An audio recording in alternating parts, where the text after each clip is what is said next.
I hate to have to do this, but we're doing it. We got to talk about Bad Bunny. We got to talk about Bad Bunny. Why are you doing this to us?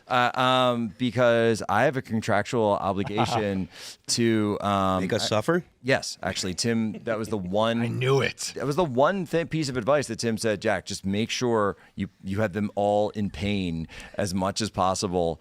And so Bad Bunny, I guess, was on SNL, which is apparently some kind of television show, this weekend. And so Bad Bunny is this performer who is incredibly anti-ICE. He's been anti-U.S. government. He said that he will not perform in the United States while ICE is conducting operations. However, he's been tapped to be the Super Bowl halftime show because Jay-Z runs the entire Super Bowl halftime show, an exclusive contract that he has with the NFL, which is a product of the 2020 situation because of the George Floyd situation, BLM riots. They said, okay, we're going to sign over all of this to Jay-Z, the best friend of Barack Obama and Michelle Obama and Beyonce. And he now has full reign over the Super Bowl halftime show, I think until 2026 or maybe even 2029.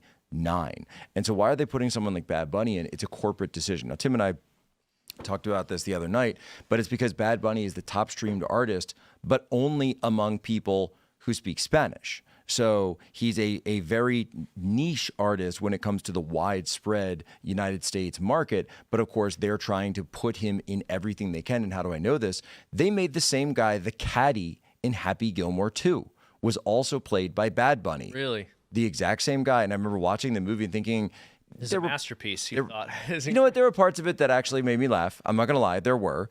But no, it was very schlocky. But for some reason, they just randomly, Netflix has this corporate insertion. And of course, we know that the Obamas are also very close with Netflix, millions of dollars in that contract. Suddenly Bad Bunny shows up and has this just tons of screen time alongside Adam Sandler when no one's, heard of this guy if you speak English.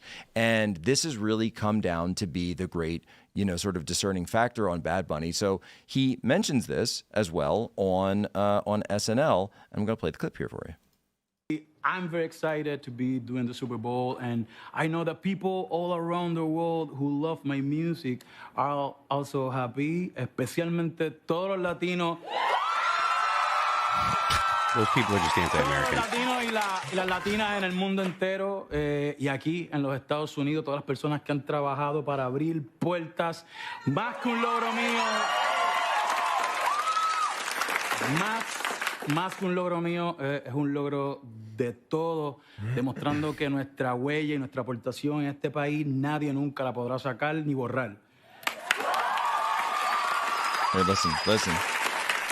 And if you didn't understand what I just said, you have 4 months to learn. It'd be great if ICE came in and took him. Yeah, I know, right? Well, no, he's Puerto Rican, so he's an American. Yeah, No, I don't care. But to take him anyway. Yeah, I know, right? I'm extending the same Spanish speaking. And I want to just play another quick clip here. Whoopi Goldberg gets in on this as well. Who shoots threatening to go up all the Taylor to the Super Bowl or Taylor Swift or any other white person? Let me understand what you're saying, because she's going to go to the Super Bowl and round up. How's she going to know who's who? What? Because the Supreme Court has given permission to question anyone who has a Spanish accent or has a dark skin. Yeah. So here's the thing. Here's the thing. Everybody, get a little cocoa butter, sit in the sun. Ooh. That's the first thing. and this is the only time you can probably ever do this. Give yourself a Latin accent. Whoopi, that is such a good idea. Cultural appropriation. And see. I love it. If she can tell who's who. So Whoopi Goldberg is saying that all the white people should go to the Super Bowl in brown face with a Latin accent to mess with ICE. Okay. All right. Let me point out what they're both doing here. They're being as divisive as possible on purpose. They're setting us up to, and this is what Pete Hegseth was talking about, and I was there for his speech yesterday. He said, diversity isn't our strength, unity is. Yep. I think that's so important because they're actively telling you, okay, if you speak English, if your skin is too pale, then there's something wrong with you. You need to change. You American who's been speaking English since America was founded, since 1776, there's something wrong with you. And we are correct. We are ascendant. Yeah. We are the ones who have the cultural identity, the cultural power, the cultural imperialism. So we are going to reverse cultural imperialize you. That's what they're doing with the Super Bowl. And this comes on the heels of course, what we already have, the Black National Anthem, right? That is played, and we'll see if it's played at this Super Bowl. I believe it was played for the last couple of years now. And when you have these things, and that go on at a massive cultural touchstone moment like the Super Bowl, which is supposed to bring us all together, right? You can root for different teams, but we're all together in the sense that we're all American. Coach Tarbell, of course, knows a little something about competition and playing together, but also you maintain that we're all the same under the red, white, and blue, the stars and stripes. It is crap like this that they are trying to pit us all against each other. And these guys talk about civil war, and it's like they keep throwing fuel on the fire. Or turn down the rhetoric, and then you get stuff like this. Yeah, look, it's just racism, first off, right? That's all that it is. I don't get into this conversation a whole lot because I don't like to sound like I'm trying to make myself or people like me a victim. But the point of this is just anti-white and anti-American, honestly. Marxism. Yeah, it is. But Marxism, this is the tool that they're using at this time because,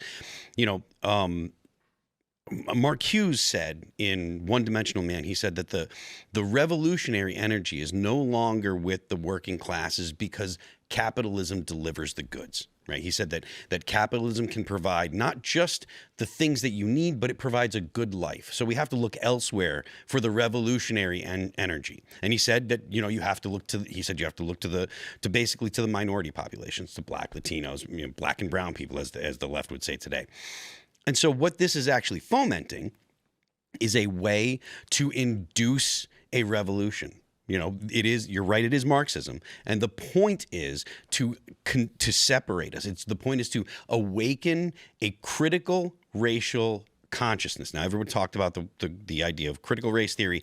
The point of critical race theory is to awaken a critical racial consciousness, right? So get away from the idea of a melting pot and that we're all Americans. Make it a salad bowl. Yeah. So you want to see the things that make us different.